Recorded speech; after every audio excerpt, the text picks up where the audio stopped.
Hi friends, నేను videos పెట్టడం late అయినా కానీ వీడియోస్ అయితే కంపల్సరీ పెడతాను.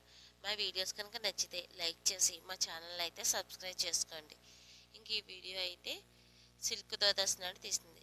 సిల్క్ ద్వాదశి నాడు ఈవినింగ్ టైంలో అందరూ తులసమ్మకి పూజ అయితే చేసుకుంటారు కదా. నేను కూడా అలా దీపాలు వెలిగించి తులసమ్మకి అయితే పూజ చేసుకున్నాను. ఇంక ఈ తులసమ్మ అయితే మాకు చాలా స్పెషల్. మా హౌస్ కన్స్ట్రక్షన్ జరిగేటప్పుడు మా భవిజ్ఞ అయితే బాటిల్లో విత్తనాలు వేసి రోజు నీళ్ళు అయితే పోసేది. ఇంకా అలా అయితే తులసమ్మ మొక్క అయితే వచ్చింది. దీన్ని చాలా అపురూపంగా అయితే పెంచుకుంది. ఇంక ఈ మొక్క పెద్దదవడం వల్ల మేము కుండీ తీసుకొచ్చి ఇలా కుండీలు అయితే వేసాం.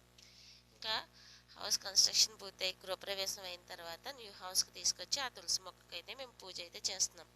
ఇంకా దీపాలు దగ్గరగా పెట్టి వెలిగించడం వల్ల వేడికైతే అలా అయిపోయింది. ఇంకా అప్పటి నుంచి దీపాలు అయితే దూరంగా పెడుతున్నాను. ఇంకా సిల్క్ ద్వాదశి నాడు తులసమ్మకి పూజ చేసుకుని దీపాలు అవి వెలిగించి పూజ అంతా పూర్తి అయిపోయిన తర్వాత దేవుడికి అయితే హారతి ఇచ్చేస్తాను.